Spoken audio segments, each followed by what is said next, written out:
Periyar Maniamma Institute of Science and Technology, Tanjavur. Mechanical engineering with specialization in energy engineering, robotics and industrial automation. Summer வந்தாச்சு. What's your plan for this holiday? எங்க கிட்ட விட்டுருங்க, நாங்க பாத்துக்கிறோம். VGT Holidays. GT Holidays, South India's #1 travel brand. முக்கிய தகவல்களை குறுஞ்செய்தி வாயிலாக தெரிந்து கொள்ள ஆதன் செயலியை டவுன்லோட் பண்ணுங்க. அதற்கான லிங்க் இந்த வீடியோக்கு கீழே டிஸ்கிரிப்ஷன்ல இருக்கு. லோகேஷ் அவர்கள் தொடர்ந்து பல விஷயங்களை பண்ணிக்கிட்டு இருக்காரு. அந்த வகையில ரஜினிகாந்தோட ஆக்டிங்ல ரொம்ப பிரம்மாண்டமா உருவாயிருக்க படம் தான் கூலி. இந்த படத்துல இருந்து ஏதாவது ஒரு அப்டேட்டை கொடுத்துருங்கன்னு ரஜினி சாரோட ஃபேன்ஸ் எல்லாம் செம்ம ஈகரா இருக்காங்க. அவங்களுக்காக ஒரு எக்ஸ்க்ளூசிவான அப்டேட் தான் வந்திருக்கு. அதாவது கூலி படத்தோட ஃபர்ஸ்ட் சிங்கிள் வந்து ரெடி ஆயிடுச்சு. இந்த வாரத்திலே வந்து நீங்க அதையும் எதிர்பார்க்கலாம் அப்படிங்கிற மாதிரி ஒரு செம்மையான விஷயம். முக்கியமா இந்த பாடலை வந்து டி ராஜேந்திரன் அவர்கள் தான் பாடியிருக்காரு. ஏற்கனவே வந்து இவருடைய சாங்ஸ் அப்படின்னாலே எல்லாருக்கும் செம வைப் ஆயிடும். எம்மாடி ஆத்தாடி, என்னாசை மைதிலி, இந்த சாங் எல்லாம் இப்ப வரைக்குமே ரிப்பீட் மூட்ல போட்டு கேட்டு செம்மையா வைப் பண்ணிக்கிட்டு இருக்கோம். ஸோ கூடிய சீக்கிரம் அந்த மாதிரியான ஒரு சாங்கை வந்து நம்ம கூலி படத்துல இருந்து எதிர்பார்க்கலாம் அப்படிங்கிற மாதிரி தான் இருக்கு. இதெல்லாம் ஒரு பக்கம் இருந்தாலுமே லோகேஷ் அப்படிங்கிற பேரை கேட்கும் போது நம்ம எல்லாருக்குமே எல்சியூ அப்படிங்கிற அந்த யூனிவர்ஸ் ஞாபகம் வரும். அந்த எல்சியூல இப்போ பாலிவுட் ஒரு ஆக்டருமே வந்து இணைஞ்சிருக்காரு அப்படின்னு நினைக்கிறேன். அதை பத்தி நிறைய விஷயங்களுமே இப்போ சோஷியல் மீடியாஸ்ல செம்ம ட்ரெண்டிங்கா போய்கிட்டு இருக்கு. கண்டிப்பா இப்போ வந்துட்டு என்ன அப்படின்னா, எல்சியூ நீங்க சொன்ன மாதிரி லோகேஷ் கனகராஜ் யூனிவர்ஸ் அப்படின்றது நம்ம எல்லாருக்குமே தெரிஞ்சிருக்கும். கைதியில் ஆரம்பிச்சாரு, கைதிக்கு அடுத்து விக்ரம் அடுத்து அப்புறம் லியோவுமே அஃபிஷியலா லோகேஷ் யூனிவர்ஸ் தான் அப்படின்னு சொல்லிட்டு டிக்ளேர் பண்ணாங்க. இப்போ கரண்டா நம்ம யாருமே எக்ஸ்பெக்ட் பண்ணாத ஒரு ஹீரோ வந்துட்டு இந்த யூனிவர்ஸ்ல வந்து ஜாயின் பண்ணியிருக்காங்க. அது வந்து பாலிவுட்ல இருக்க அமீர் கான். ஸோ அமீர் கான் வந்து அவரோட ரீசெண்ட் இன்டர்வியூல வந்து என்ன சொல்லியிருக்காரு அப்படின்னா, நானும் லோகேஷ் கனகராஜும் சேர்ந்து ஒரு படம் பண்ண போறோம் அண்ட் அதோட ஒர்க்ஸ் வந்து 2026 செகண்ட் ஹாஃப்ல இருந்து ஸ்டார்ட் ஆக போகுதுன்னு சொல்லியிருக்காங்க. இது வந்து இது வரைக்கும் யாருமே எக்ஸ்பெக்ட் பண்ணியிருப்பாங்கன்னா கண்டிப்பா கிடையாது. அண்ட் இந்த படத்துல வந்து யாரெல்லாம் நடிப்பாங்க அப்படின்னு கேட்டாங்கன்னா, நம்மளோட சூப்பர் ஸ்டார் ரஜினிகாந்த் நடிப்பாங்கன்னு சொல்றாங்க, கமல்ஹாசன் நடிப்பாங்கன்னு சொல்றாங்க. அண்ட் இது வந்து எல்சியூலயே வந்துட்டு நம்ம எக்ஸ்பெக்டே பண்ணாத ஒரு புது பேங்கரா தான் இருக்குன்னு எக்ஸ்பெக்ட் பண்ணா. அமிதாப் பச்சன்லாம் கூட நடிக்கிறதா. ஆமா, சோ இதெல்லாம் வந்துட்டு எடுத்து பார்த்தோம் அப்படின்னா லோகேஷ் கனகராஜ் யூனிவர்ஸ் வந்து நெக்ஸ்ட் ஸ்டெப்ல எப்படி இருக்கும் அப்படின்றது நம்ம வெயிட் பண்ணி தான் பார்க்கணும். அண்ட் இப்போ அமீர் கானுக்கு அவர் கொடுத்திருக்க கதை என்ன அப்படின்னு பார்த்தோம்னா, லோகேஷ் கனகராஜ் வந்து இந்த கதையை வந்து ஃபர்ஸ்ட் ஆஃப் ஆல் சூர்யாக்காக எழுதியிருந்தாராம். இரும்பு கை மாயாவி அப்படின்னு சொல்லிட்டு இந்த கதையை வந்து எழுதியிருந்தாராம். ஸோ இந்த கதையோட ஒன் லைனா நம்ம சொல்லணும் அப்படின்னா, அவர் என்ன சொல்லியிருக்காரு, ஒரு நம்மளோட ஹீரோ வந்துட்டு கிரைம் ஸ்டோரிஸை வந்து ஹேண்டில் பண்ணிட்டு இருக்காரு. ஸோ ஏதோ ஒரு சுச்சுவேஷன்ல வந்து ஹீரோட கை வந்து அவரை இழக்கிறதுனால அவருக்கு வந்து இரும்பு கையை வந்து இன்சர்ட் பண்றாங்களாம். அண்ட் அதுக்கப்புறம் அந்த இரும்பு கையை வச்சு அவர் எப்படி ஃபர்தரா கேஸ் எல்லாம் ஹேண்டில் பண்றாரு அப்படின்றது தான் மீதி கதை. ஸோ இதை ஃபர்ஸ்ட் ஆஃப் ஆல் சூர்யாக்காக லோகேஷ் கனகராஜ் எழுதியிருந்தாலும் இப்போ அந்த கதைக்கு வந்து அமீர் கான் தான் சூட்டபிள் அப்படின்ற மாதிரி கதையை வந்து அமீர் கான் கிட்ட கொடுத்திருக்காரு.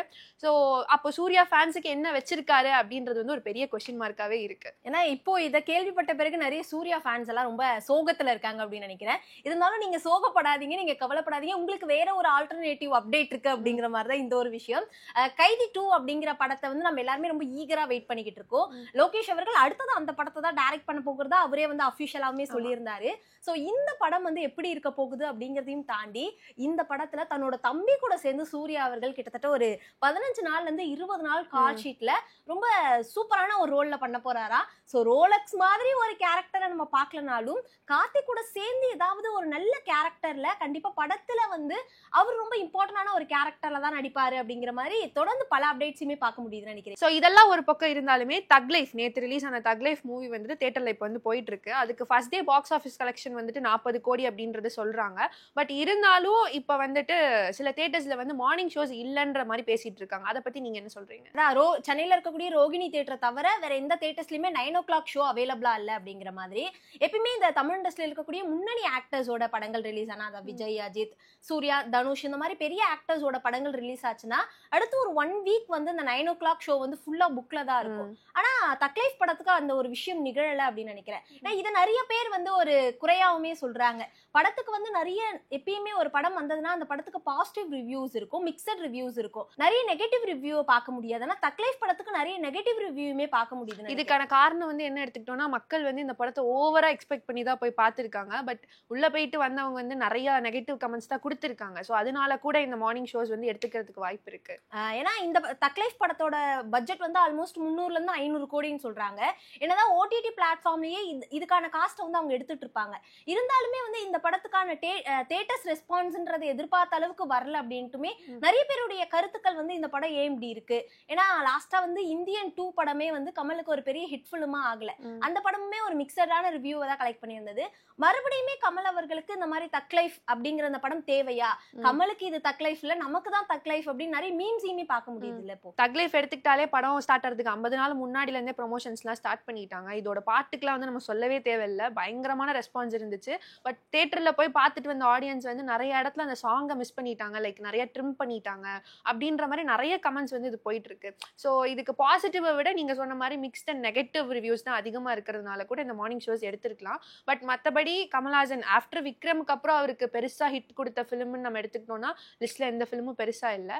அவர் அடுத்தடுத்து என்னென்ன படங்கள் நடிக்கிறாரு அப்படின்றத நம்ம வெயிட் பண்ணி தான் பார்க்கணும். ரீசெண்டா அந்த முத்துமழை அப்படிங்கிற சாங்குமே சின்மையோட வாய்ஸ்ல அவ்வளோ ரிவ்யூஸை பார்க்க முடிஞ்சிருந்தது, அவ்வளோ ரெஸ்பான்ஸும் கிடைச்சிருந்தது. ஆனா அந்த சாங் கூட நிறைய பேர் புலம்புனாங்க. முக்கியமா என்னென்ன பாட்டுல நம்ம எல்லாருக்கும் பிடிச்சிருந்ததோ அந்த பாட்டெல்லாம் வந்து ஒரு 1.5 நிமிஷம் 2 நிமிஷம் தான் இருந்தது. ஆனா படத்தோட டியூரேஷன் பெருசுதான், ஒரு 2.75 மணி நேரம் இருக்கு. அப்பயே இந்த பாட்டெல்லாம் விக்கல. கிட்டத்தட்ட ஒரு 10 சாங் இருக்கு. 10 சாங்ல விண்வெளி நாயகனே படம் முடிஞ்ச பிறகு கடைசியா தான் வருதுன்னு நிறைய ரிவ்யூஸை கேட்க முடியுது இல்லையா.